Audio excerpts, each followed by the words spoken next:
पाहिलं आणि त्याचे मुख्य दोन प्रकार पाहिले.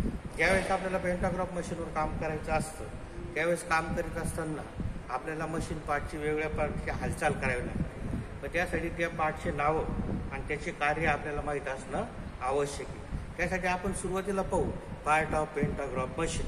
त्याच्यामध्ये सगळ्यात खालच्या बाजून जो असतो त्याला आपण काय म्हणतो, बेस असे म्हणतो. याला आपण बेस म्हणतो. बेस हा कास्ट आयर्नपासून तयार केलेला असतो. याच्या चारही बाजूला 4 होल पाडलेले असतात आणि त्याच्या खालच्या बाजूला जे ऑन ऑफ स्विच बसवलेले असतात. त्याच्यानंतर पुढचा जो भाग आहे तो काय आहे, कॉलम. हा जो भाग आहे त्याला आपण कॉलम म्हणतो. कॉलम सुद्धा कास्ट आयर्नपासून तयार केलेला असून हा पोकळ स्वरूपाचा असतो. बेसची हा काटकोनात तयार केलेला असून त्याच्यामध्ये त्याच्या कॉलमच्या सेंटरला एक आडवा डवटेड स्लॉट तयार केलेला असतो. हा काय केलेला असतो, आडवा डवटेड स्लॉट केलेला असतो. उत्तम प्रकारे मशीन फिनिशिंग टेपिंग करून बेरिंग सरफेस तयार केलेला असतो.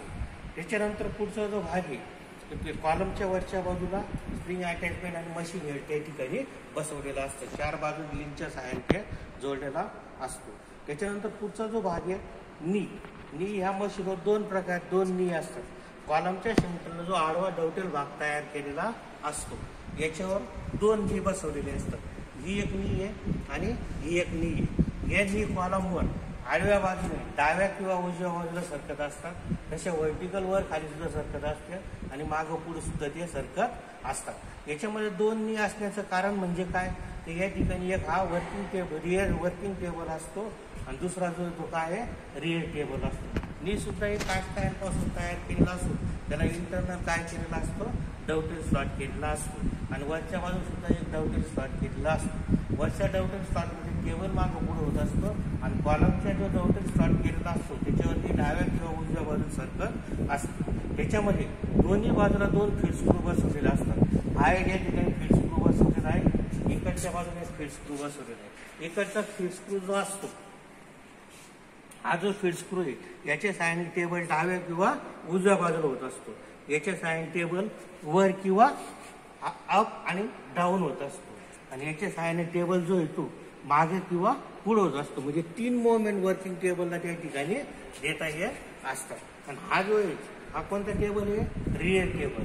रिअर टेबलमध्ये मुख्य करून टेम्पलेट बसवली जाते, मास्टरपीस बसवला जातो किंवा ज्या जॉबचा डुप्लिकेट जॉब तयार करायचा तो जॉब त्या ठिकाणी फिक्स केलेला असतो. रिअर टेबल हा वर्किंग टेबल सारखाच असतो. हा सुद्धा कास्ट क्लोज देन कास्ट आयर्नपासून तयार केलेला असतो. उत्तम प्रकारे मशीनिंग फिनिशिंग केलेला असतो. त्याच्यामध्ये 30 स्लॉट बसवलेले असतात आणि एक प्लेट बसवलेली असते. त्याच्यामध्ये काय केलेलं असतं, इंटरनल डवटेड बारीक स्लॉट केलेला असतो. त्याच्यामध्ये टेम्पलेट वगैरे त्या ठिकाणी बसवता येतात. हा जो कोणता टेबल आहे, हा रिअर टेबल आहे. याच्यावर मास्टरपीस बसवतात, टेम्पलेट बसवतात. ज्या जॉबचा डुप्लिकेट भाग तयार करायचा तो डुप्लिकेट जॉब या ठिकाणी बसवला जातो. त्याच्यानंतर पुढचा जो भाग आहे तो कोणता आहे, वर्किंग टेबल. वर्किंग टेबल म्हणजे काय, याच्या नावात तिची व्याख्या आहे. ज्या ठिकाणी जॉब लावून मटेरियल कटिंगची क्रिया केली जाते म्हणून आपण त्याला काय म्हणतो, वर्किंग टेबल असे म्हणतो. हा सुद्धा क्लोज गेम कास्ट आयर्नपासून तयार केलेला असतो. डाव्या बाजूच्या नीवर तो बसवलेला असतो. या ठिकाणी नट बोल्टच्या सहाय्याने जॉब फिक्स केला जातो आणि त्याच्यावर मटेरियल कटिंगची क्रिया केली जाते म्हणून आपण त्याला काय म्हणतो, वर्किंग टेबल असे म्हणत असतो. हा रिअर टेबल आणि हा वर्किंग टेबल अशा पद्धतीने या मशीनची हे पार्ट आहे. त्याच्यानंतर पुढचा जो पार्ट आहे तो कनेक्टिंग रॉड. कोणता रॉड आहे हा, कनेक्टिंग रॉड. ज्यावेळेस मोटर ग्राउंडची एक पुली बसवलेली असते, या ठिकाणी कटिंग टूलला गती द्यायची असते, त्यावेळेस लूज फिटिंग केलेली असते. हे लूज फिटिंगमध्ये टेन्शन येण्यासाठी आणि हा रॉड असा मागं पुढे जर केला तर या ठिकाणी काय होतं, या बेल्टला टेन्शन येतं. म्हणजे ह्या पुलीवरची गती कटिंग टूलवर ट्रान्सफर करण्यासाठी जो बेल्ट लावलेला असतो त्याच्यामध्ये टेन्शन देण्यासाठी आणखी एकमेकांचे संबंध प्रस्थापित करण्यासाठी जो रॉड लावलेला असतो त्याला आपण काय म्हणतो, कनेक्टिंग रॉड असे म्हणतो. या ठिकाणी आता एक दिसतं, या ठिकाणी हा जो भाग आहे हा हँडलला लागून या ठिकाणी टॉयलस पकडला जातो. टायलस म्हणजे काय, तर टायलस हा 30 डिग्रीचा पण असतो, 45 डिग्रीचा पण असतो आणि 90 डिग्रीचा पण असतो. अशा प्रकारे हा कोनिकल भाग असतो. कसा असतो, हा असा कोनिकल भाग असतो. याच्यामध्ये हा काय केला जातो, बसवला जातो. बसवल्यानंतर हा टेम्पलेटवर काय केला जातो, अशा पद्धतीने या ठिकाणी जर गाईड केला, या ठिकाणी अशा पद्धतीने हा जर गाईड केला तर या ठिकाणी मटेरियल कटिंगची क्रिया त्या ठिकाणी होती. टायलस हा मटेरियल कटिंगचं कार्य करत नसून तो फक्त टेम्पलेटवर गाईड करण्याचं काम करत असतो. म्हणून तो कार्बन स्टील पासून तयार केलेला असतो किंवा केस हार्डनिंग केलेला असतो. त्याच्या खालच्या पॉईंटला 90 डिग्री दिलेली असते किंवा 45 डिग्री दिलेली असते किंवा 30 डिग्री दिलेली असते. कामाच्या स्वरूपानुसार योग्य तो निवडून या ठिकाणी बसवला जातो. कटिंग टूल हा मटेरियल कटिंगचं काम करत असतो. हा कशापासून तयार केला असतो? हाय स्पीड स्टील पासून तयार केलेला असतो. याला हार्डनिंग, टेम्परिंग, ग्राइंडिंग, फिनिशिंग त्या ठिकाणी केलेला असतो. याला हाताच्या सहाय्याने पाहिजे तो आकार त्या ठिकाणी बेंच ग्राइंडरवर दिला जातो.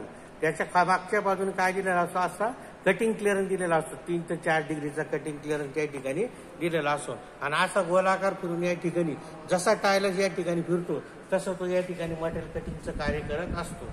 या ठिकाणी हा चेक क्वालिटी चेक पकडताना त्या क्वालिटी चेकमध्ये हा काय पकडला जातो? टायलस त्या ठिकाणी पकडला जातो. मग आपण या ठिकाणी 2 भाग पाहिले, एक टायलस पाहिला आणि दुसरा कटिंग टूल पाहिला. टायलस हा टेम्पलेटवर गाईड होत असतो आणि कटिंग टूल हा ज्यावर मटेरियल कटिंगचं कार्य त्या ठिकाणी करत असतो. आता हे त्याच्यानंतर हे बार किंवा आर हे कॉलमच्या वरच्या बाजूला फिट केलेलं असतं. कॉलमच्या वरच्या बाजूला फिट केलेलं असतं. हे 4 आर्म असतात. 1, 2, 3 आणि 4. आणि हे 4 लिंकच्या सहाय्याने जोडलेले 1, 2, 3. त्यामुळे हे कसं समांतरभूत चौकोनी या तत्वाप्रमाणे त्या ठिकाणी ते कार्य करत असतात. हे 4 बार काय केलेलं असतात? हे कास्टिंग पासून तयार केलेलं असतात. यांना इंटरनल टी स्लॉट केलेला असतो आणि त्या टी स्लॉटमध्ये हे लॉकनट लावण्याचं कार्य त्या ठिकाणी केलेलं असतं. आर्मच्या वरच्या बाजूने स्केलची मार्किंग केलेली असते. काय केलेली असते? या ठिकाणी स्केलची मार्किंग त्या ठिकाणी केलेली असते. तुम्ही हे नट जर लूज केले आणि हे मागे पुढे केले तर तुम्हाला समप्रमाणात, मोठ्या प्रमाणात, लहान प्रमाणात या ठिकाणी काय करता येतं? अक्षर कोरता येतं किंवा त्या ठिकाणी साईजमध्ये जॉब तुम्हाला करता येतं. याला काय म्हणतात? आर्म एकाच्या साईन जोडलेले, लिंकच्या साईन जोडलेले.